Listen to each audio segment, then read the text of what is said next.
नमस्कार दोस्तों, मैं रोमी चौहान और आप देख रहे हैं contributors.com।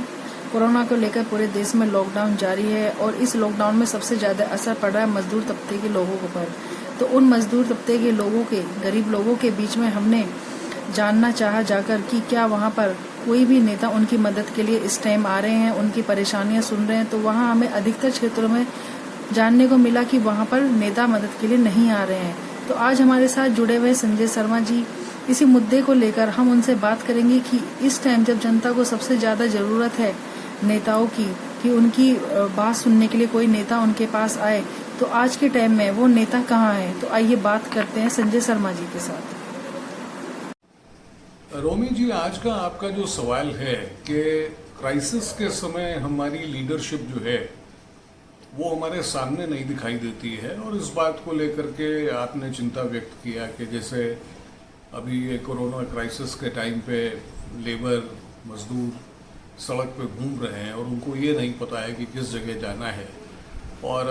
किस व्यक्ति से, किस नेता से कैसे वो सरकार में संपर्क करें कि उनकी कोई मदद की जा सके। ये प्रश्न बड़ा प्रासंगिक है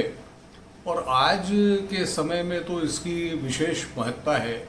कि जिस तरह से लॉकडाउन हुआ है और लॉकडाउन के बाद में जो जहां था वो वहीं पर रह गया, और इसमें समाज के जो पायदान की अंतिम कड़ी थी वो हमारे मजदूर थे जो कि अपने राज्य से दूसरे राज्यों में गए हुए थे, और जिस तरह उन्होंने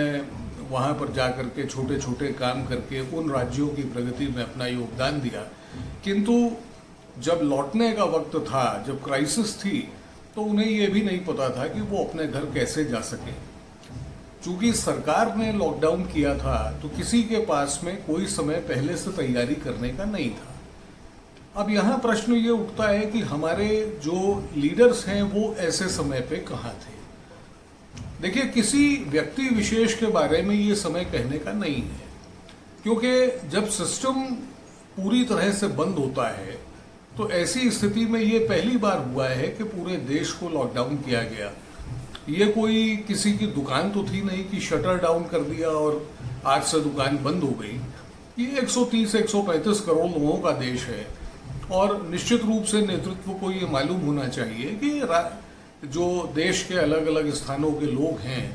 वो अपने कारोबार, अपने व्यापार, अपनी नौकरी के संदर्भ में कहीं ना कहीं गए होंगे।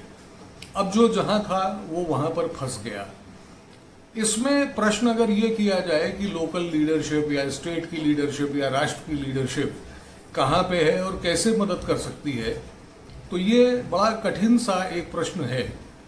इसमें बात ये आती है कि ऐसे क्राइसिस के समय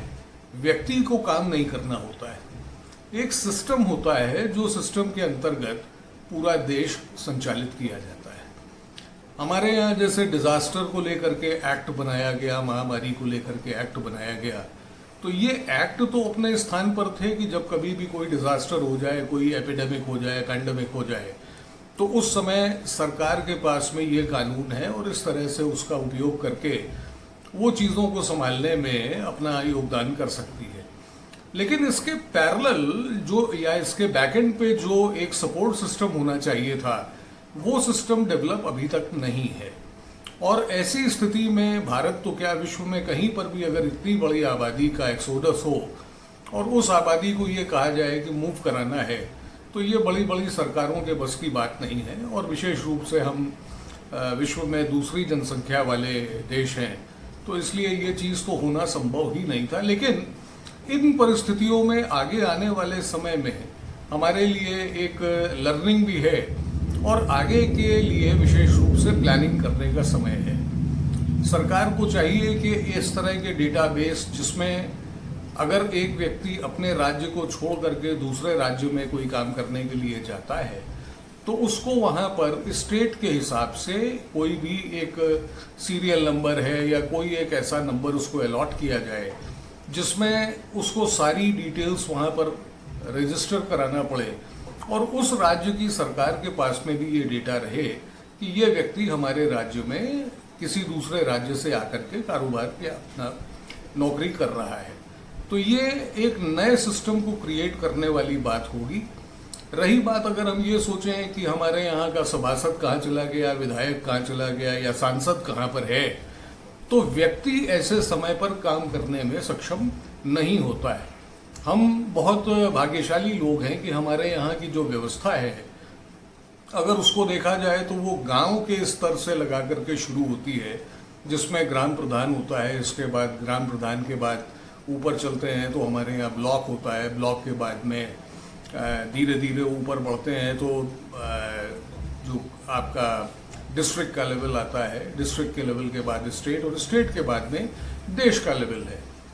अब इस पैंडेमिक के बाद में मुझे ऐसा लगता है कि सरकार में जो जिम्मेदार लोग हैं वो निश्चित रूप से विचार करेंगे इस बात पे, और विचार करने के बाद इस पूरी सरकारी मशीनरी को किस तरीके से इस्तेमाल करना चाहिए, इसके ऊपर कोई ना कोई चर्चा होगी। और चर्चा करने के बाद वो एक रास्ता निकालेंगे कि यदि इस प्रकार की कोई भी बात आती है भविष्य में, या ऐसी बात ना भी हो, कोई दूसरी बात हो जिसमें पूरे देश को एक बार के अंदर मोबिलाइज करना है, तो मैं समझता हूं कि सारे जो चुने हुए प्रतिनिधि हैं उनको सरकार की जो प्रशासन की मशीनरी है उस मशीनरी के साथ में मिलकर के कैसे काम करना है, इसका रास्ता निकालने का ये उचित समय आ गया है। और रही बात जो माइग्रेंट लेबर है जो जगह जगह फंसी हुई है, मुझे लगता है कि चूंकि ये जो निर्णय लॉकडाउन का था ये अचानक लिया हुआ निर्णय था, तो किसी भी राज्य के प्रमुख के पास में ये ताकत ही नहीं थी कि वो कोई निर्णय ले सके। अब चूंकि 40 दिन लगभग बीत चुके हैं और उसके बाद ये बात हो रही है कि धीरे धीरे किसी प्रकार से इस लॉकडाउन को खोला जाए,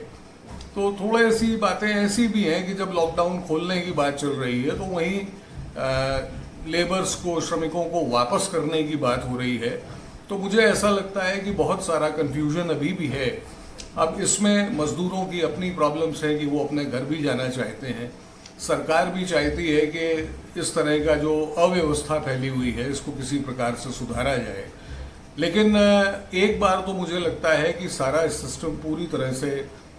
स्टैंड स्टिल पे आ गया है और इस सिस्टम को दोबारा चलाने के लिए